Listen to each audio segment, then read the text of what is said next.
Olá, minha gente, muito boa noite. Pois é, então vejam bem, enquanto nós temos aí algumas pessoas que estão querendo destruir o Brasil, naturalmente que nós temos inúmeras outras pessoas querendo fazer a reconstrução dos muros, né, digamos assim, querendo colocar digamos, as devidas pessoas para cuidar da reconstrução dos muros. Quando grandes homens se reúnem, naturalmente que os beneficiários sempre serão uma parcela maior do povo.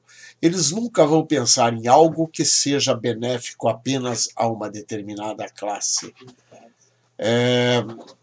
Foi o que aconteceu na terça-feira, dia 26/3, quando se reuniram John Robert Bolton, conselheiro de Segurança Nacional dos Estados Unidos, e Geraldo Azevedo, o general Azevedo e Silva, ministro da Defesa do Brasil, e o Juan Orlando Hernández, presidente de Honduras. E o tema da reunião foi justamente a situação da Venezuela. Então vocês vejam, enquanto há pessoas querendo destruir os valores de cada nação, seja da Venezuela, seja do Brasil, seja de Cuba, seja da Argentina, seja de onde quer que seja, não importa. Sempre vai ter alguém que está interessado em reconstruir, em colocar ordem na bagunça, de forma que a gente consiga recompor o país. Bem, naquele dia ali, dia 26/3/19, o John Bolton, que reuniu-se em um primeiro momento com o general Azevedo, assegurou e deixou muito claro ao mundo que os dias de Nicolás Maduro, Moros, estavam contados, conforme se vê pela publicação dele no Twitter. Bem, o John Bolton publicou lá no Twitter dele uma mensagem que dizia: tive uma boa conversa com o ministro da Defesa do Brasil, Fernando Azevedo, esta manhã, ansiosos por trabalhar juntos, e a região é unida e os dias de Maduro estão contados. Bom, é claro que daquilo do dia 26 de março até agora não vimos assim aquelas novidades que a gente poderia dizer, de fato, tá aí, realmente, já invadiram a Venezuela, já resolveram. Não, só que também nós temos que entender que uma reunião, ou 2 ou 10 reuniões, não resolveriam de imediato apenas e tão somente aquilo que está acontecendo num país como a Venezuela. Lembramos que a Venezuela, lá em 1990, chegou a ser um dos países mais ricos da América Latina e um dos principais em expansão, ou seja, estava assim em uma expansão muito grande, um crescimento maravilhoso. Então, quer dizer, não basta simplesmente querermos derrubar Maduro. Precisamos de inúmeras outras coisas para poder concretizar essa obra, que é a obra da restauração e da recondução do país de Maduro, ou seja, da Venezuela, aos rumos da democracia, que é o que aquele povo merece. Mas é claro que também nós temos aí, então, nosso interesse em tirar o comunismo da América Latina, mas nós temos aí, juntamente, da mesma forma que nós temos um grande grupo de pessoas, digamos, pela ordem conservadora, nós temos aí também um grande grupo de pessoas para que a ordem comunista continue se instaurando não somente na Venezuela, mas em toda a América Latina. O objetivo deles é que o Brasil, inclusive, não volte, porque o Brasil, na verdade, ele não deixou de ser comunista até agora. Vejam bem, aquilo que o Toffoli e o Alexandre de Moraes fizeram há poucos dias aí, censurando o Antagonista e a revista Cruzoé, mostram exatamente qual é o caráter que está dominando o Brasil nos últimos meses, digamos assim. Bem, é claro que isso está indo contra a ordem dominante, que é o do governo do Jair Messias Bolsonaro, um governo que, em tese, abomina esse tipo de coisa e que nós podemos esperar alguma reação, e essa reação do Jair Bolsonaro no nosso país deverá ser uma reação bastante dura ainda. Não sabemos exatamente para que lado eles vão tocar o barco, mas nós sabemos que não vai simplesmente ficar por isso mesmo. Não vai acontecer simplesmente de que todas as coisas continuem do jeito que estão, apenas porque Alexandre de Moraes e Dias Toffoli resolveram fazer o que fizeram. Bom, é claro que pode-se dizer que as águas rolam. E de lá para cá, pelo menos até o dia 7 de abril, nós vimos alguns passos dados pela própria Rússia, no sentido de dominar mais e mais a situação na Venezuela. Pois bem, quer entendamos que os dias de Maduro estavam contados, porque os EUA o derrubariam ou não, o certo é que já vemos que Maduro, de fato, já não conta mais entre os dominantes de plantão. Ele torna-se naturalmente um títere nas mãos do governo russo. Ou seja, ele pode até não ter caído porque os Estados Unidos não tenham derrubado ele. Mas, de qualquer forma, o governo russo o derrubou e quem manda no país Venezuela é o governo russo, né? Lógico que camuflado e com um monte de coisa para que não fique muito às claras, porque os comunistas, na verdade, eles não fazem nada declaradamente, eles não fazem nada que possa denunciar que eles efetivamente estão agindo. O que eles fazem é sempre pela surdina, é sempre no silêncio, digamos, da madrugada. Bem, a esquerdopatia sempre festeja o fato de que seus líderes estejam em ação. Dessa forma, o governo russo, que o governo russo esteja liderando a Venezuela, isso eles veem com bons olhos. Independentemente de o povo venezuelano estar morrendo de fome, comendo cães e gatos e ratos pelas ruas da Venezuela. Que o povo esteja subjugado na escravidão moral, intelectual e mesmo financeira. A cegueira esquerdista não lhes permite enxergar o óbvio. Estarão sempre propensos a imaginar que quem queira fugir desse regime escravocrata reside tão somente no fato de que são traidores da pátria, não pelo fato de que almejem um mundo melhor, com mais qualidade de vida, etc. Estarão sempre dispostos a defender um regime que tenha muito mais engenheiros nos volantes de empresas de táxi ou de Uber, conforme você queira, não tem problema, do que se encontrariam registrados no CREA. No nosso caso aqui no Brasil é o CREA. Lá na Venezuela talvez não seja o CREA, né? Porque julgam provavelmente que o fato de ter o diploma de engenheiro faça do portador do verdadeiro engenheiro, faça do portador do diploma um verdadeiro engenheiro, ignorando o fato de que o engenheiro se forma, além de ter o estudo teórico, muito mais e especialmente no dia a dia, na labuta em meio a projetos e obras dentro da área, e que aquele profissional que, mesmo formado, está fora da área, está justamente porque o tecido social não foi capaz, e menos ainda, o aprovou como profissional da referida área. Ou seja, nós temos um sistema em todas as sociedades, que é o sistema do funil. Não adianta você sair com 10 diplomas de uma faculdade.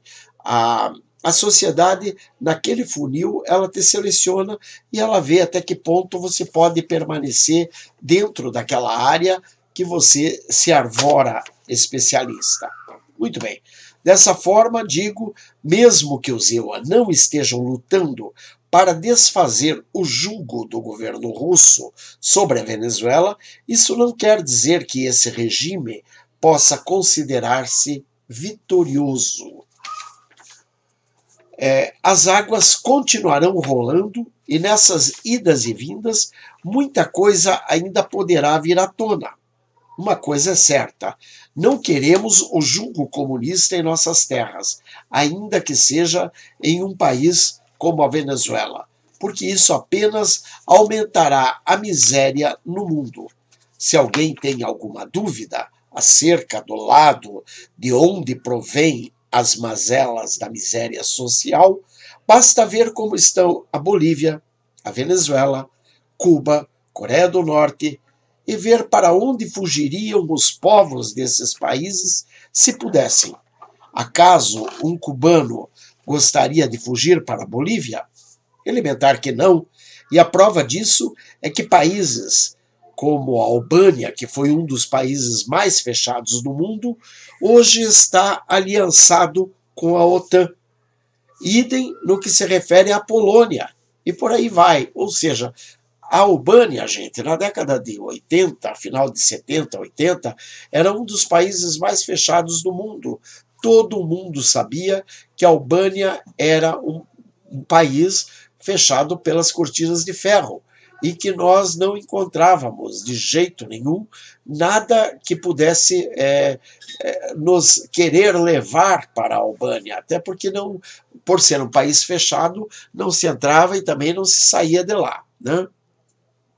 Assim também era a Polônia, também era a Hungria, também eram inúmeros outros países. E a maior parte desses países já estão libertos e com a decretação de que é proibido falar sequer no nome comunismo, socialismo dentro do país. Bom, é claro que a gente acha que isso pode até ser meio estranho, mas é o que está acontecendo. Então, ou seja, esse remédio, países que o conhecem e conheceram muito bem o repudiam veementemente, ou seja, o comunismo, o socialismo, os países que o conhecem e conheceram muito bem repudiam a instauração do comunismo, do socialismo, porque sabem que não surte os efeitos necessários. E se países como a Albânia e a Polônia, que viveram sob a dominação comunista por tantos anos, não querem mais isso, por que é que isso daria certo no Brasil, na Venezuela, etc.? Não tem como. Não deu certo em Cuba, não deu certo na Albânia, não deu certo na Polônia, não deu certo na Rússia, não deu certo em lugar nenhum do mundo. E por que que daria no Brasil, na Venezuela, na Bolívia, etc. Aos esquerdopatas de plantão, a gente recomenda, gente, vão estudar, porque nós já estamos de saco cheio de ignorantes e analfabetos que querem nos dizer como as coisas podem ou devem funcionar, porque eles imaginam que seja assim ou assado. Nós preferimos nos basear e nos guiar pelos exemplos que são muitos e profícuos. Quer dizer, não há o que discutir, né, minha gente? Além de tudo, você observa que os próprios comunistas de plantão, a Manuela Dávila, o Fernando Haddad, essa corjazinha de vagabundo, o próprio Chico Buarque, a corja de sem vergonha, de vagabundo que vive mamando na teta, quando eles vão tirar férias, ninguém viu eles irem tirar férias em Cuba, Coreia do Norte, Venezuela, não, é França, Estados Unidos, e por aí vai. Quer dizer, puxa vida, mas o país comunista não é tão ruim, não é horrível viver no sistema opressor capitalista? Por que então fogem para lá de tudo quanto é jeito, até mesmo para umas merecidas férias, né? Quer dizer, puxa vida, vai tirar férias já que você é comunista? Tira férias num país maravilhoso como Cuba, vai para lá, né? Vai para um país maravilhoso como a Coreia do Norte. Por que tem que tirar férias nos Estados Unidos? E a Manuela Dávila chegou a levar os filhos para ver aquele negócio que tem lá nos Estados Unidos, onde tem o Mickey e tal, a Disneylândia. Quer dizer, puxa vida, Por que levar os filhos para a opressão do sistema capitalista? Não dá para entender. Você, esquerdopata, cria vergonha na cara e primeiro vai estudar. Se você acha que já estudou o suficiente, então daí a gente pode pensar até em conversar. Grande abraço. Vou aproveitar aqui e vou trazer uma palavra do Senhor, apenas para que a gente possa falar um pouco mais de Deus. Em ti, Senhor, me refugio. Não seja eu jamais envergonhado. Livra-me por tua justiça e resgata-me. Inclina-me os ouvidos e salva-me. Sê tu para mim uma rocha habitável em que sempre me acolha. Ordenaste que eu me salve, pois tu és a minha rocha e a minha fortaleza. Livra-me, Deus meu, das mãos do ímpio, das garras do homem justo e cruel, pois tu és a minha esperança, Senhor. Senhor Deus, a minha confiança desde a minha mocidade. Em ti me tenho apoiado desde o meu nascimento. Do ventre materno, tu me tiraste. Tu és motivo para os meus louvores constantemente. Para muitos, sou como um portento, mas tu és o meu forte refúgio. Os meus lábios estão cheios do teu louvor e da tua glória continuamente. Não me rejeites na minha velhice, quando me faltarem as forças. Não me desampares, pois falam contra mim os meus inimigos, e os que me espreitam a alma consultam reunidos, dizendo: Deus o desamparou, persegui-o e prendei-o, pois não há quem o livre. Não te ausentes de mim, ó Deus, Deus meu, apressa-te em socorrer-me. Sejam envergonhados e consumidos os que são adversários de minha alma. Cubram-me de opróbrio e de vexame os que procuram o mal contra mim. Cubram-se de opróbrio e de vexame os que procuram o mal contra mim. Quanto a mim, esperarei sempre e te louvarei mais e mais. A minha boca relatará a tua justiça e de contínuo os feitos da tua salvação. Ainda que eu não saiba o seu número, sinto-me na força do Senhor Deus e rememoro a tua justiça, a tua somente. Tu me tens ensinado, ó Deus, desde a minha mocidade, e até agora tenho anunciado as tuas maravilhas. Não me desampares, pois, ó Deus, até a minha velhice e as cãs, até que eu tenha declarado à presente geração a tua força e às vindouras o teu poder. Ora, a tua justiça, ó Deus, se eleva até aos céus. Grandes coisas tens feito, ó Deus. Quem é semelhante a ti? Tu que me tens feito ver minhas muitas angústias e males, me restaurarás ainda a vida e de novo me tirarás dos abismos da terra. Aumenta a minha grandeza, conforta-me novamente. Eu também te louvo com a lira, celebro a tua verdade, ó meu Deus. Cantar-te-ei salmos na harpa, ó Santo de Israel. Os meus lábios exultarão quando eu te salmodiar. Também exultará a minha alma que remiste. Igualmente a minha língua celebrará a tua justiça todo dia, pois estão envergonhados e confundidos os que procuram o mal contra mim. Glória a Deus, louvado seja sempre o Senhor. Salmo 71, versículos 1 a 24. Súplicas de um ancião. E nós vemos que combina muito bem com o que nós acabamos de ler. Que Deus te abençoe, proteja, guarde, liberte, restaure, em nome de Jesus. Aleluia. Beijos. Bye. Fui. Grande abraço, gente.